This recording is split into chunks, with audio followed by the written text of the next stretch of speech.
Welcome to the deep dive. We are diving into a fascinating area of medical technology today. The global market for smart implantable pumps. You shared a report forecasting some really pretty significant growth in this area. And Yeah. our mission today is to kind of unpack this information, Right. understand what's driving this expansion, and give you all the key trends so you can really have a good understanding of what's happening in this fascinating area. Yeah. So we'll be pulling primarily from the Global Smart Implantable Pumps Market Report 2025. Right. This report, Yeah. it gives us the market size estimations for 2025, forecasts all the way out to 2033, compound annual growth rates, Yeah. AGRs, breakdowns by region, Yeah. application type, Yep. and end user. So basically a really comprehensive report Right. for anyone who's, keen on gaining knowledge quickly and Yeah. thoroughly. This is your deep dive to So, get up yeah. to speed in this area. Absolutely. And this Global Smart Implantable Pumps Market Report 2025 is a real treasure trove Yeah. of data. It's just amazing how much detail they go into, Yeah. in terms of, you said, estimating the market size for 2025, forecasting all the way out to 2033, providing those CAGRs, but then breaking it down even further geographically by application, by type of pump, by end user. Yeah. I mean, this is really a panoramic view Yeah. of what's going on in this market. Absolutely. And what's really, I think, cool about this for our listeners Yeah, is we're not just going to be giving you numbers. I mean, numbers are great, right. but we really want to connect those dots and Yeah. understand what's driving those numbers. Right. And we're going to start out with Yeah. a pretty interesting Yeah. initial key finding here. Yeah. I think this is going to really open your eyes. I mean, the report anticipates that the global smart implantable pumps market Right. is going to reach 2,480 million US dollars in 2025. Okay, that's a big number as it is. But then they go on Yeah. and say that it's going to surge to 4,456.05 million US dollars by 2033. Wow. I mean, that's huge. Yeah. And it demonstrates a compound annual growth rate of 7.60%. That's substantial. What's Yeah. really driving this? That's the big question. Mhm. What is fueling this climb? Yeah. Well, the engine. Exactly. And the report does a good job of identifying some key market drivers. One of them is, and this is no surprise, is the increasing incidence of chronic illnesses. Right. And we're seeing a rise in diabetes, all sorts of cancers. You've got heart disease, neurological disorders, and a lot of these diseases require very precise long-term medication delivery. And that's where implantable pumps can really shine. Yeah, makes sense. As the global incidence of these chronic diseases rises, Right. demand for effective and consistent treatment strategies will likely follow. So what else is contributing to this growth? Well, another key factor that they point out is this continuous raising of the bar Okay. in terms of quality standards within the industry. Okay. As the big companies, the leaders in this space, Right. continue to innovate Right. and improve their technologies, Yeah. it just sets a higher standard for everyone. Okay. So it's not just advancements in isolation. Right. The top players are actually driving. They're pushing the whole market forward. Okay. Yeah. And what's the third major driver? Well, the third driver is an interesting one. It's the increasing number of implantation surgeries Interesting. that are being performed. So more surgeries Yeah, equal more pumps being used. exactly. Yeah. Exactly. And it just suggests that there's a growing confidence and a growing adoption of these devices Right. by healthcare professionals and patients. Right.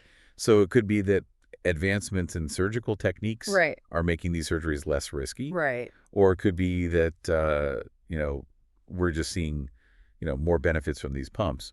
Makes sense.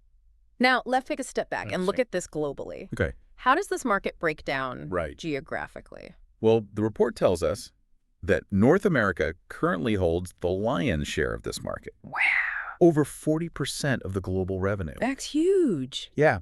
They estimate that the market size in North America is going to be 917.60 million US dollars in 2025. Wow. And they project a key GR of 6.1% from 2025 to 2033. That's huge. And within North America, is any particular country leading the way? Yeah, I mean, it's no surprise it's the United States. Okay. They're far and away the leader in the region, Okay. with a market size of $723.99 million US dollars in 2025, Okay. and a projected CGR of 5.9%. Okay. So the U.S. is the primary engine They are. for the smart implantable pump market Yeah. in North America. What's driving that? Well, a couple of things. First of all, they've got a strong emphasis on technological innovation Right. in healthcare. Okay. They're always on the cutting edge, Right. and they've got a very robust Right. healthcare system. Right. So a lot of money is being spent on healthcare in the U.S. Right. And then when you couple that with a high prevalence of chronic diseases in the U.S. Right. and a large aging population, Right. it's just a natural fit Yeah. for these advanced medical solutions like smart implantable pumps. It makes sense. Now, what about Europe? Europe. So Europe accounts for over 30% of the global revenue. Okay. So not quite as big as North America, Not quite. but still a huge player Still a major player, yeah. globally. Yeah. So they estimate the market size in Europe is going to be $719.20 million US dollars in 2025, Okay. with a projected CAGR of 6.6%. Okay. So they're not that far behind North America. And are there any particular countries Yeah. in Europe that stand out? Yeah. So Germany's a big one. Okay. They have a market size of 142.40 million US dollars, Okay. with a KGR of 6.8%. Okay. The UK is right behind them. Okay. 120.83 million US dollars, Right. with a slightly higher KGR of 7.4%. Okay. And then Russia's also a substantial market, Okay. with 111.48 million US dollars Okay. and a KGR of 5.6%. Okay. So it sounds like Germany and the UK are really the drivers. Yeah, they're the big players in Europe. In the European market, what's Okay. fueling their growth? Well, similar to North America, Okay. Europe has a strong focus on developing new healthcare technologies, Right. and they're investing a lot of money in their healthcare infrastructure. Right. So they're really committed to improving their healthcare systems. Right. And then, of course, there's growing need for better chronic disease management Right. across the whole continent. Makes sense. Now let's move on to the Asia Pacific region, Okay. APAC. Now, this region This is a big one. was predicted to have some really rapid growth. Rapid is an understatement. So tell me more about that. Okay. So APAC right now accounts for about 23% of the global revenue. Oh, okay. So not as big as North America or Europe, Right. but Yeah. they're estimated to have a market size of $595.20 million US dollars in 2025. Okay. Still a big chunk. It's a good chunk. Yeah. But here's the kicker. Their projected CAGR is 10.3%, Wow. which is the highest among all the regions. So they're really poised for some massive growth. Yeah, they are definitely the ones to watch. Wow. A double-digit growth rate like that really signals a dynamic market. Absolutely. And who are the major players driving this growth in APAC? Well, China is the big one. Huh? They have a market size of $249.98 million US dollars in 2025 and a projected KGR of 9.8%. Wow. So they're really leading the way in APAC. So China is the clear leader, but what about some of the other countries? Right. Well, Japan's no slouch. Okay. They have a market size of 82.14 million US dollars and an 8.8% CAGR. Okay. And then South Korea is also doing pretty well, Okay. with a market size of 71.42 million US dollars Okay. and a KGR of 9.4%. Okay. So there's really strong growth across those major economies. What's fueling this expansion? Well, a couple of things. First of all, the APAC region is undergoing rapid industrialization. Right. So there's a lot of economic growth happening there. Right. And that's leading to greater access to and demand for advanced medical equipment. Right. And then a lot of countries in the region are investing more in their healthcare systems. Okay. So they're improving their infrastructure and their services. And that all combines to really drive It all adds up. some big growth. Yeah. And, India's an interesting story. Right. Because they have a particularly high CGR of 12.2%. Wow. And their market size in 2025 is projected to be $59.52 million US dollars. Okay. And this growth is really attributed to their rapid urbanization and industrial development. It's fascinating to see how these different countries are really carving out their own space in this market. Now, Yeah. we've covered North America, Right. Europe, and APAC. Right. What about the other regions? So the other regions are South America, the Middle East, and Africa. Right. They're all smaller players in the Right. global market, Right. but they're still experiencing growth. Okay. So South America has over 5% market share with $94.24 million US dollars in 2025 Okay. and an 8.3% CAGR. Okay. Brazil and Argentina are the main drivers there. Okay. The Middle East is about 2% of global revenue with $99.20 million US dollars in 2025 Okay. and an 8.9% CAGR. Okay. Saudi Arabia and the UAE are showing strong growth there. Okay. And finally, Africa has about 1% of global revenue Okay. with $54.56 million US dollars in Hmm. 2025 Okay. and a CAGR of 7.9%. Okay. South Africa is the main player there. And across all those regions, it seems Mhm. like, the aging populations and rising incidence of chronic diseases are really fueling Yeah, those are the big factors. some of that growth. Yeah. And then in the Middle East and Africa, there's also a growing emphasis on technology and healthcare development. Okay. So that's helping to drive the market as well. Okay, great. Now let's dig into the different types of pumps. Okay. What are the main categories here? Okay. So the two main categories are perfusion pumps Okay. and micro pumps. Okay. So can you just walk me through the difference between those two? Sure. So perfusion pumps, you can think of them as kind of like the workhorses Okay. of drug delivery. They're often based on a consistent flow mechanism. Okay. So they deliver larger volumes of medication Okay. over longer periods of time. Okay. Micropumps, on the other hand, Right. are much smaller. Okay. They're more precise. Okay. And they use very sophisticated mechanisms Okay. to deliver targeted Okay. low volumes of medication. Interesting. Yeah. And which of these two categories currently has the bigger share of the market Right now, right now? perfusion pumps are still the dominant force in the Okay. market. And there are a couple of reasons for that. Okay. First of all, they're very widely used Okay. to treat a lot of different chronic conditions. Okay. So we're talking about Yep. pain, Right. spasticity, Right. cardiovascular diseases. Right. They offer that consistent and accurate medication delivery Right. that's essential for managing these conditions. Right. And then, as we talked about earlier, Right. the global population is aging Right. and healthcare costs are rising. Right. So the demand for these pumps is only going to increase. Yeah. So it makes sense that the perfusion pumps Yeah. are kind of the leader in the market Yeah. just because of their long-standing application. Right. However, Yeah. the report also indicated that micropumps are the fastest growing segment. Yeah, they are. They're really taking off. Okay. So what's driving that growth? So a couple of things. First of all, there have been some huge advancements in technology, Okay. and that's led to the development of these smaller, Right. more sophisticated micropumps. Okay. And these micropumps can do some amazing things. Okay. They can deliver medication with incredible precision, Wow.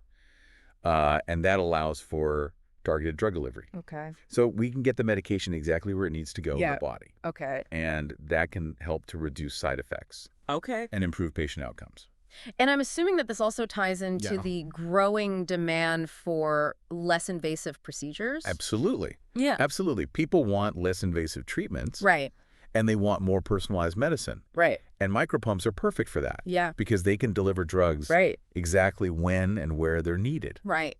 So we can really optimize the treatment Right. for each individual patient. It sounds like micropumps are really going to They are. become a big player I think they're going to revolutionize the market. in this market. Yeah, Okay. Yeah. Now, let's move on to how these pumps are being used. Okay. So, what are the main application areas highlighted in the report?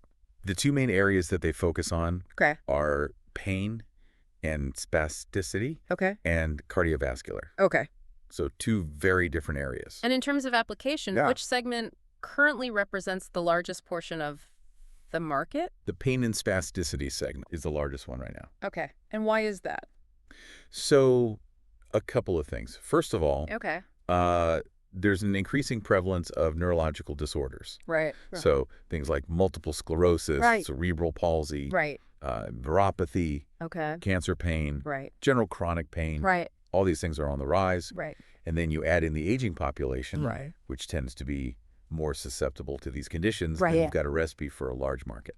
Makes sense. Now, Yeah. the cardiovascular application was also mentioned in the report. Yeah. Tell me about that. So the cardiovascular segment is actually growing very rapidly. Interesting. And that's because of the increasing incidence of heart failure Okay. and pulmonary arterial hypertension. Okay. And what's driving this growth Okay. is the development of new, Okay. more advanced, Okay. minimally invasive implantable pumps Okay. that are specifically designed for these cardiovascular conditions. So essentially, the technology is adapting. Just technology is evolving. And addressing those needs Yeah. in different areas. Mm-hmm. Now, let's talk about the end users of these pumps. Okay. Where are these devices primarily being used? So hospitals are still the biggest end user of Yeah. these pumps. And why is that? Well, hospitals are where a lot of complex medical procedures Right. are Yeah. performed. Right. And a lot of those procedures Right. require the use of implantable pumps Right. for things like circulatory support, Right. pain management, Right. spasticity control. Okay.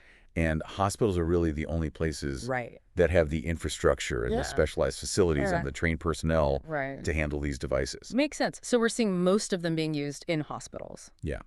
But that's changing a little bit. Okay, interesting. So tell me more about that. So ambulatory surgical centers, Okay. or ASCs, Yeah. are the fastest growing end user segment. Interesting. And the reason for that Okay. is that people are increasingly opting for outpatient procedures. Right. So they want to avoid staying in the hospital Oh, if they can. Right. And ASCs are perfect for that Okay. because they offer a more convenient Right. and often more cost-effective setting Right. for these procedures. So we're essentially seeing a transition away from the hospital Also for these types types of of- procedures. Yeah. That's interesting. Now, Oh. let's discuss the companies operating in this market. Okay. Who are the big players? So the market is very competitive. Okay. There are a lot of global and regional players. Okay. But some of the key companies that the report mentions Okay. are Abbott, Okay. Intarcia Therapeutics, Okay. Medtronic, Okay. Flonix, Medical INC, Okay. and Cognos Therapeutics. Okay. And how are these companies maintaining their leading positions in the market? Well, it's a combination of things. Okay. They have extensive product portfolios, Okay. so they offer a wide range of pumps Right. and related products. Okay. They have very strong distribution networks, Okay. so they can get their products to the hospitals and clinics that need them, Okay. and they're constantly innovating. Okay. So they're developing new and better pumps Yeah. all the time. Yeah. The report also highlighted some specific recent product approvals. Yeah, it did. Could you walk me through those? Sure. So in November of 2023, Okay.